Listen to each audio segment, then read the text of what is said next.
Hello everyone, আসসালামু আলাইকুম। কেমন আছেন সবাই? আশা করি সবাই অনেক ভালো আছেন। আজ আমি স্পেশাল এবং অতুলনীয় স্বাদের মাছের মাথা দিয়ে মুড়িঘণ্ট রেসিপি শেয়ার করব।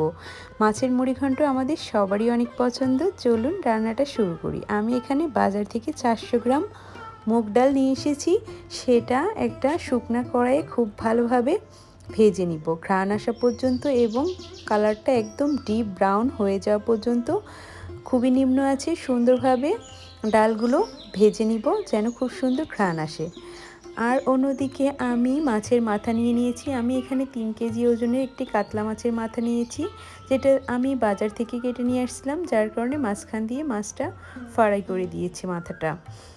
তো আমি এখানে আরও বেশি যাতে সুস্বাদু হয় সেজন্য আমার আরও একটি ফ্রিজে ছোট মাছের মাথা ছিল, সেটাও নিয়ে নিয়েছি। আর বাজার থেকে কাটলে মাছের মাথায় কোনো মাছ রাখে না, এই জন্য আমি কাতলা মাছের লেজটাও নিয়ে নিয়েছি। এখানে আমি মাছগুলো খুব ভালোভাবে পরিষ্কার করে ধুয়ে পানি ছড়িয়ে নিয়েছি। তারপর আমি এখানে লবণ, হলুদ গুঁড়া পরিমাণ মতো আর কিছুটা লাল মরিচের গুঁড়া দিয়ে মাছটা খুব ভালোভাবে হাত দিয়ে মেখে মিশিয়ে নেব। লবণ হলুদ সুন্দরভাবে মিশিয়ে মাছটা আমরা আধা ঘন্টার জন্য রেখে দিব। আধা ঘন্টা রেখে দিয়ে মাছটা ভাজলে মাছে কোনো ধরনের তেল ফুটে না এবং লেগে আসে না কড়াই, খুব সুন্দরভাবে ফ্রাই হয়। ভালোভাবে মাছটা ফ্রাই করে নিলে মাছের যে একটা বাজে গন্ধ, সেই গন্ধটা থাকবে না। অন্যদিকে আমি একটি কড়াইতে, যে কড়াইয়ে মাছ লেগে যাবে না, মাছ ভাজার যে স্পেশাল কড়াই সবার বাসায় থাকে, সেই কড়াইটা নিয়ে নেবেন। সেই কড়াইয়ে পরিমাণ মতো তেল দিয়ে তেলটা খুব ভালোভাবে গরম হয়ে আসলে তারপর আমরা মাছের মাথাগুলো ভাজার জন্য তেলের উপর দিয়ে দিব। এটা সাবধানে দিয়ে দিবেন যেন তেলটা ছিটে গায়ে না আসে। এভাবে মাছটা দিলে মাছটা একটু কড়াইতে লেগে যাবে না, খুব সুন্দরভাবে মাছ থাকবে এবং ভাজা হয়ে যাবে। দুই সাইড ভালোভাবে লাল ব্রাউন করে মাছটা ভেজে নেবেন, তাহলে মাছের কোনো বাজে গন্ধ আর থাকবে না। এইভাবে মাছটা ভালোভাবে ভাজা হয়ে গেলে আমি উঠিয়ে নিলাম এবং সেম প্রসেসে বাকি মাছগুলোও আমি ভেজে নিব। এখন চলুন আমি দেখিয়ে দিই কী পরিমাণ মশলা আমি নিয়ে নিয়েছি, সেটা আপনাদেরকে এখন পরিমাণটা ভালোভাবেই বলে দিই খেয়াল। এখানে আমি দারুচিনি নিয়েছি 4-5 টুকরা, এখানে আমি নিয়েছি লং 4 টুকরা আর সাদা এলাচ নিয়েছি 6-7 টুকরা। আমার এলাচটা ছোট ছিল তাই একটু বেশি নিয়েছি, আপনারা কম নিতে পারেন। আর এখানে নিয়েছি গোলমরিচ, গোটা জিরা হাফ চা চামচ, জিরা গুঁড়া নিয়েছি আমি 1.5 চা চামচ, ধনিয়ার গুঁড়া নিয়েছি 1.5 চা চামচ, লাল মরিচের গুঁড়া নিয়েছি 1 চা চামচ আর হলুদ গুঁড়া পরিমাণ মতো নিয়ে নিয়েছি। আর এখানে আমি নিয়েছি 1 বাটি পেঁয়াজ কুচি, এটা আমি পরিমাণ করি নাই, পেঁয়াজ একটু বেশি লাগে। আর আমি এখানে নিয়েছি রসুন, 6টা রসুন আমি দেশি রসুন ছিলে নিয়েছি।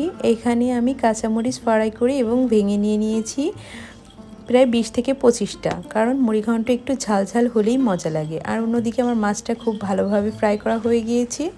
কড়াইয়ে এখন আমি গরম করে মাছ ভাজা যে তেলটা আছে সেটাই কড়াইয়ে দিয়ে নিলাম, আর কিছুটা তেল আমি অ্যাড করেছি। তারপর আমি এখানে মরিচগুলা, রসুন, তারপর পেঁয়াজ সব কিছু একসাথে দিয়ে দিলাম, দিয়ে খুব ভালোভাবে আমি এই মশলাগুলো ভেজে নিব। এই মশলাগুলো যতক্ষণ নরম না হয়ে যাবে ততক্ষণ আমি 3-4 মিনিট মতো ভেজে নিয়েছি। তারপর মশলাটা যখন হালকা ব্রাউন কালার হয়ে আসবে এবং নরম হয়ে যাবে পেঁয়াজগুলো, সেই পর্যন্ত আমি একটু ভেজে নিব।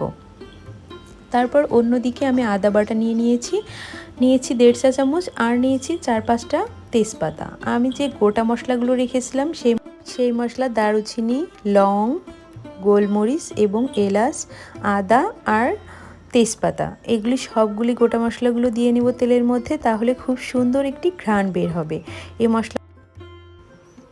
মশলাগুলো অ্যাড করে নিয়ে সুন্দরভাবে যখন এমন ব্রাউন কালার হয়ে আসবে তখন আমরা এই পর্যায়ে হাফ কাপের মতো পানি অ্যাড করব, যেন মশলাগুলো পুড়ে না যায়।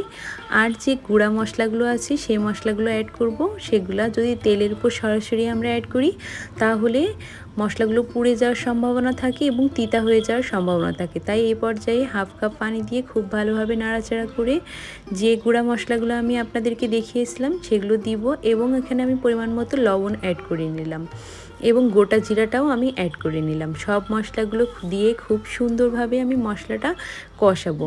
এখানে 5 মিনিটের মতো মশলাটা কষাবো। মশলাটা ভালোভাবে কষালে হয় কি, কোনো ধরনের যে গন্ধ মশলা সেটা থাকে না। এবং খুব সুন্দরভাবে কুক হয়ে যায় মশলাটা। আমি এভাবে মশলাটা কষানোর এক পর্যায়ে আমি ডাল যে ধুয়ে রেখেছিলাম, ধুয়ে পানি ঝরিয়ে নিয়েছি ভাজা ডালটা, সেই ডালটা অ্যাড করে খুব সুন্দরভাবে নাড়াচাড়া করে কষিয়ে নিব ডালটা। তারপর ডালটা কিছুক্ষণ কষানোর পর আমি মাথাগুলো এবং মাছের লেজ সব কিছু একসাথে অ্যাড করে দিব, দিয়ে খুব সুন্দরভাবে মশলাটা নেড়ে কষিয়ে আমরা এখানে কষানোর জন্য পানি অ্যাড করে দিব 1.5 কাপের মতো।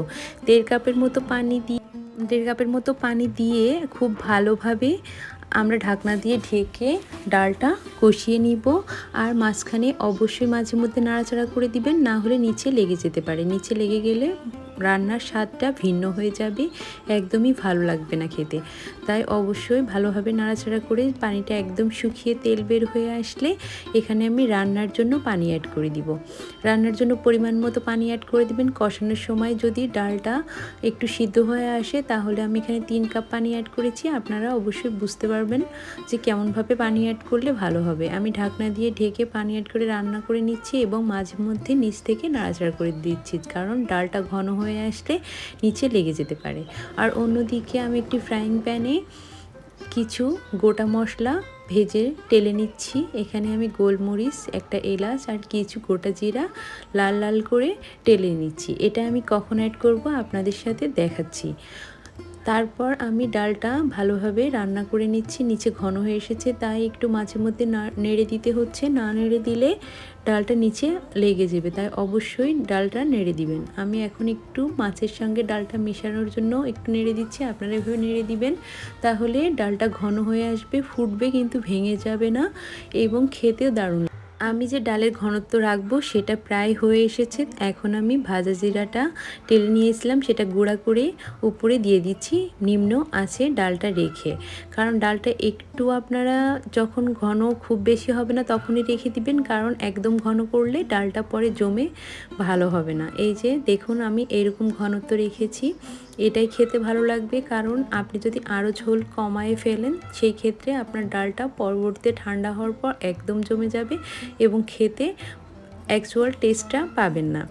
আমি এরকম ঘনত্ব রেখেছি। এই যে আপনাদেরকে সার্ভ করে আমি বাটিতে উঠিয়ে দেখাচ্ছি কেমন ঘনত্বটা রেখেছি। এই যে এরকম ঘনত্ব রাখলে একদম ডালটা যখন ঠান্ডা হয়ে আসবে খাবার সময় সুন্দর একটা ঘনত্বটা আসবে। এই যে দেখুন আমার ডালটা খুব সুন্দরভাবে কুক হয়েছে, কিন্তু একদম ভেঙে যায় নাই। ভেঙে গেলে দেখতে সুন্দর লাগে না। এই যে আমি বাটিতে বেড়ে আপনাদেরকে দেখাচ্ছি, দেখুন কত সুন্দর লুক এসেছে। এটা খেতে দারুণ মজা। সাদা ভাত বা পোলাও সব কিছুর সাথেই খেতে পারবেন, তবে আমরা সাদা ভাতের সাথেই সবসময় খেয়ে থাকি বাঙালিরা। এখন আমি টালা জিরাটা একটু সৌন্দর্যের জন্য উপরে ছিটিয়ে দিচ্ছি। যে বাটিতে বেড়ে নেবেন সেটার উপর দিবেন, ঘ্রাণটা অনেক সুন্দর আসবে এবং খেতেও অনেক দারুণ লাগবে। এটা আমাদের সবার অনেক বেশি পছন্দ, তাই আমি খুব সহজভাবে আপনাদেরকে দেখালাম। আপনারা কাতলা মাছ বা রুই মাছ যে কোনো মাছের মাথা দিয়ে করবেন, তবে রুই বা কাতলা মাছের মাথা দিয়েই সবচেয়ে টেস্ট হয়। অন্যান্য মাছ দিয়ে সবাই করে, কিন্তু আমি কখনো করি নাই। আজ এ পর্যন্তই। আল্লাহ হাফেজ।